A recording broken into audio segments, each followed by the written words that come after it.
અમે લોકો પકની બકની ખાઈને નીકળી ગયા.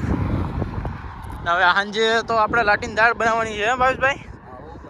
લાટીની દાળ બનાવવાની છે. હા દાળ બનાવવાની છે અમારે ભાઈના જયદીપભાઈ બામરોટિયા કારીગર છે. અમારાથી પાછળ છે 3 કિલોમીટર. જય દ્વારકાધીશભાઈ. આજે આપણો ચોથો દિવસ છે. કાલે પૂગી જવાનું છે દ્વારકા. બરાબર. એક દિવસ આગળ 3 સંઘ હતા. એ આપણાથી 2 1 થી 2 3 દિવસ 2 દિવસ આગળ નીકળ્યા 7 તારીખે નીકળ્યા 6 તારીખે નીકળ્યા હતા સોમનાથ. એની સાઈડ કાપી લીધી. બધાની સાઈડ કાપી લીધી. પેલો અટાણ ઉંબા બોલે અટાણ અહીંયા. હા હો બધાની પેલા કોઈ ઘટે જ નહીં. આ રિક્ષા વાળા એમ કે તમે એટલું હાલો અંબાવાળા બોલે. ખરેખર આવું તો કોઈ નહીં હાલી શકતું હોય ને કોઈને કઈ વાંધો ન થાય. અમારા રસોઈયા ભાઈ તો જોઈ લે કઈ ઘટે જ નહીં.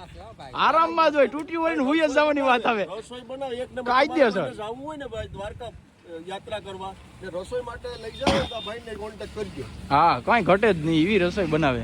તો અહીંયા છે વાસરા દાદાનું મંદિર. વાવાળા વાસરા દાદા. મિત્રો આ ભાવેશભાઈના કુટુંબી છે અને આ અમારા માટે કંઈક લઈ આવે છે. જય દ્વારકા. જા બોલો પાણી પીવું.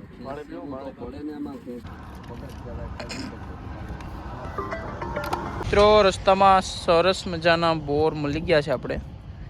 ને આ બોર ભાઈ એવા મીઠા લાગે ને સણિયા બોર બહુ જોરદાર છે. કેટલા લોકોને ભાવે છે કોમેન્ટ કરી દેજો. આ રોડ ઉપર તમને એટલી પવન ચક્કું દેખાય ને એની વાત જ પૂછો. એટલી છે. આ બાજુ પણ એટલી છે. ઘણી બધી છે. ઓલી બાજુ અંદર અહીંયા ઓલી બાજુ આ બાજુ આખાઈમાં ઓલી બાજુ ઝીણી ઝીણી બહુ જાજી